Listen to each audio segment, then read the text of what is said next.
असली अहंकार और नकली अहंकार, पहले भी इस पे चर्चा हो चुकी है।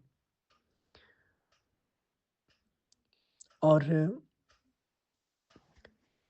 जैसे कि आप लोगों ने बताया कि जो असली अहंकार होता है, उसमें हम सजग नहीं होते हैं, सजगता नहीं होती और नकली अहंकार में सजगता होती है। तो असली अहंकार और नकली अहंकार, अगर इसमें ये देखा जाए कि दुःख किस में होता है, तो ज़्यादा दुःख तो होता है हमको असली अहंकार में। अच्छा, नकली अहंकार में दुःख क्यों नहीं होता? क्योंकि कहेंगे सजगता के साथ होता है। तो अब सजगता यानी कि कॉन्शसनेस के साथ दर्शन, सजगता के साथ दर्शन। सजगता यानी कि शिव है और दर्शन यानी कि शक्ति है। जब शिव के साथ शक्ति होती है, तो उसका गरिमा अलग होता है, उसका आनंद अलग होता है। और जब शिव नहीं होता है, तो वही शक्ति पीड़ा देती है, फिर वही शक्ति असली अहंकार हो जाती है। फिर हम दुखी होते हैं, सुखी होते हैं, जैसे आप लोगों ने बताया। लेकिन अगर शिव मौजूद है, तो शक्ति सुंदर हो जाती है। यानी कि नकली अहंकार यानी कि ऐसी शक्ति जो शिव के साथ हो, यानी कि शक्ति की सुंदरतम अवस्था। और इसी अवस्था में आनंद होता है, जहाँ शक्ति भी होती है और जहाँ शिव भी होता है। देखो ना, सुसुप्ति में आप जाते हो, तो शक्ति लगभग-लगभग समाप्त हो जाती है, शिव ही रह जाता है। शिव शिव में ही समाहित हो जाती है शक्ति। लेकिन जब दोनों होते हैं, तो उसका आनंद ले पाते हो। तो शक्ति भी हो और शिव भी हो, तभी जीवन का मज़ा है। तो नकली अहंकार यानी कि शक्ति, शिव के साथ, सजगता यानी कि शिव। शिव के साथ जो शक्ति है, वो शक्ति नकली अहंकार है और जो शक्ति बिना शिव के है, वो असली अहंकार है, जहाँ हमें दुःख होता है। तो संसार में हमें करना क्या है? हमें शक्ति से भागना नहीं है। जीवन में आप जो कुछ भी करते हो, आप वही करते रहो। कुछ खाते हो, खाना खाते हो, क्रोध करते हो, गुस्सा करते हो, कुछ भी करते हो, बस उसी में सजगता शामिल कर लो, शिव को शामिल कर लो। क्योंकि जीवन भर जन्मों-जन्मों से शक्ति में ही जिए हो, तो हमें शक्ति से भागना नहीं है, शक्ति में ही शिव को शामिल कर लेना है। यानी कि ऐसी सजगता, जो काम कर रहे हो, जो भी कार्य कर रहे हो, उसी कार्य में एडवांस पैसिव फेज़ लागू कर दो, यानी सजग हो जाओ। सिर्फ सजग हो जाओ, ना अंदर सजग होना है, ना बाहर सजग होना है, सिर्फ सजग हो जाना है, जस्ट अवेयरनेस लानी है। जैसे मान लो गुस्सा कर रहे हो, तो गुस्से को मत रोको, गुस्सा करते रहो, उसी में सजग हो जाओ। और गुस्से में ही जब सजग हो जाओगे, तो वो गुस्सा एक गरिमा में चला आएगा। फिर वो गुस्सा धीरे-धीरे तिरोहित हो जाएगा, फिर शक्ति के रूप में होगा। देखो ना, जो आपके मत्थे पे खिंचाव होता है या जो सर में खिंचाव होता है, ये वही शक्ति है, जो विचारों में जा रही थी, भाव में जा रही थी। अब ये शक्ति वापस लौट आई है, शिव के पास आ गई है। शक्ति वही है। तो जब सजगता के साथ शक्ति होगी, तो शक्ति का आनंद होता रहेगा। बल्कि ये कहना भी छोटा लगेगा, जैसे पुनीत जी ने कहा कि फिर हम शक्ति का उपयोग कर रहे हैं। बस शक्ति का उपयोग हो रहा है, यानी जब शिव मौजूद रहता है, क्योंकि शुरुआत में तो यही कहना पड़ता है कि हम शक्ति का उपयोग कर रहे हैं। लेकिन वाक़ई में जब आप इसमें देखोगे, तो आप देखोगे शक्ति का उपयोग हो रहा है, शिव आनंदित है, दोनों एक साथ है। तो वही जो नकली अहंकार होता है, वो हमें दुःख नहीं देता है, वही आनंद से भर जाता है, फिर उससे भागना भी नहीं है। भाई जब तक शरीर में हो तब तक तो नकली अहंकार रहेगा ही, शक्ति रहेगी ही और शक्ति बाद में भी रहती है, शक्ति कभी हटती नहीं। लेकिन कोशिश करो शिव के साथ शक्ति रहे, अकेली शक्ति ना रहे। अगर अकेली शक्ति होगी तो आपको दुःख होगा, यानी फिर असली अहंकार हो जाएगा। या अकेला शिव है तो आप बेहोशी में चले जाओगे, सुषुप्ति में। वही जीवन का सौंदर्य है। तो नकली अहंकार यानी कि शक्ति, शक्ति कब शक्ति होगी? जब शिव मौजूद हो जाएगी, जब शिव मौजूद रहेंगे। तो जो भी आप कार्य करते हो वो कार्य करो, कार्य कोई नहीं रोकना है, बस उसी कार्य में ही जस्ट सजग हो जाओ, बस सिर्फ सजग मात्र हो जाओ।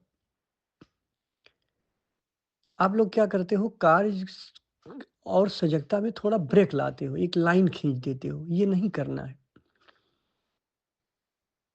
जैसे कोई कार्य कर रहे हो, मान लो गुस्से का कार्य कर रहे हो, कोई कार्य हो रहा है, गुस्सा हो रहा है या कोई कार्य हो रहा है, कुछ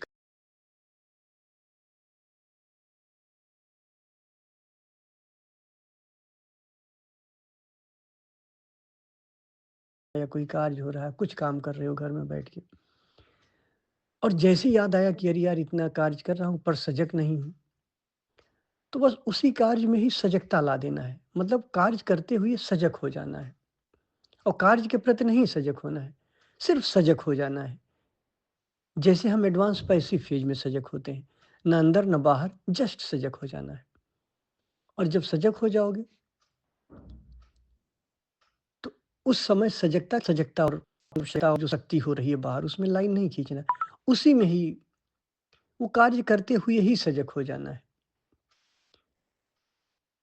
तो जो असली अहंकार है वो नकली अहंकार बन जाएगा और शिव शक्ति के साथ रहेगा। ये भी आपको इंश्योर करना है कि शक्ति हमेशा शिव के साथ रहे, अकेली ना रहे।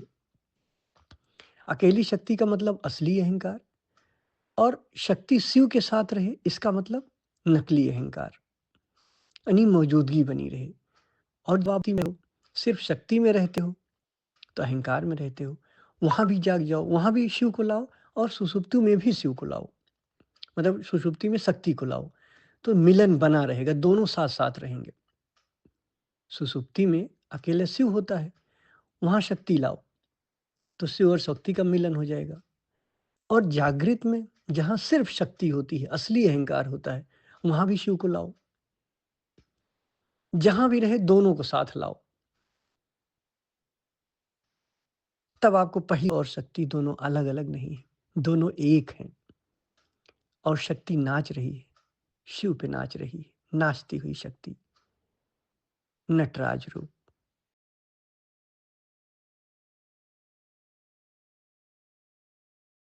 कि क्या ज्ञानी वासनाओं का उपयोग करता है या वासनाएँ ज्ञानी का उपयोग करती हैं? या वासनाएँ इंसान का उपयोग करती हैं, ऐसे समझ लो। तो अगर कोई बुद्ध हो गया है, कोई ज्ञानी हो गया,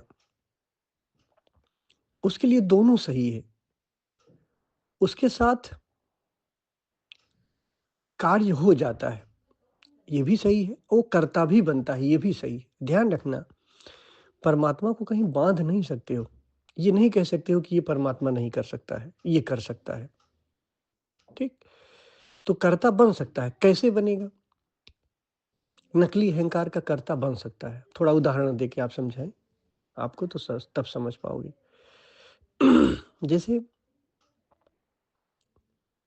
आप ज्ञानी हो गए, कोई बुद्ध हो गया, अब बुद्ध से सारी चीज़ें हो रही हैं, जो जब जैसी ज़रूरत होती है वैसा हो जाता है, क्रोध हो रहा है, सारी चीज़ें हो रही हैं, ठीक? लेकिन कभी-कभी क्या होता है कि उसको उपयोग भी करना पड़ता है।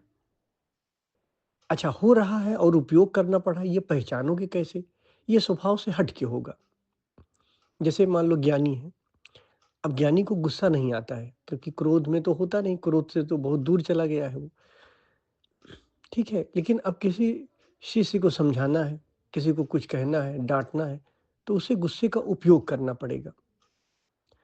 जब गुस्से का उपयोग करेगा, अब यहाँ कह सकते हो कि वो वासना का उपयोग कर रहा है।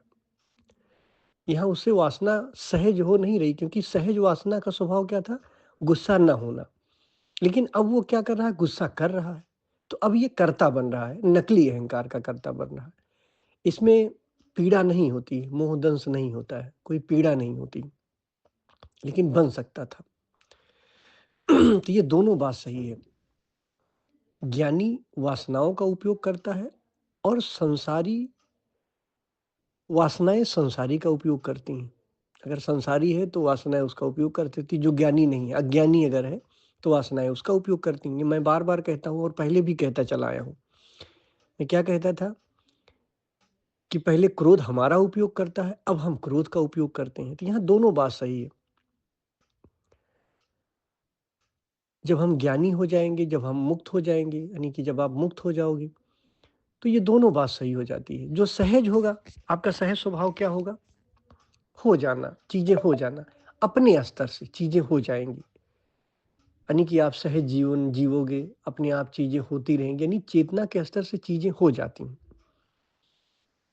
लेकिन दूसरों के लिए कभी-कभी उसी ज्ञानी को कर्ता बनकर वासनाओं का उपयोग करना पड़ता है। किसी शिष्य को डाँटना है, कुछ कहना है, तो वासनाओं का उपयोग करना पड़ेगा। जैसे भगवान कृष्ण थे, अब कृष्ण को इतना गुस्सा आ गया कि वो कसम खाए थे कि मैं सुदर्शन नहीं उठाऊँगा, लेकिन भीष्म के ऊपर सुदर्शन उठा लिया। तो सुदर्शन इसलिए नहीं उठाया कि भीष्म की मृत्यु कर दें या उसको मार दें भीष्म को। इसलिए उन्होंने उठाया कि अर्जुन को सीख दे सकें कि तू सही से अपना कार्य नहीं कर रहा है, तो मैं ही कर देता हूँ।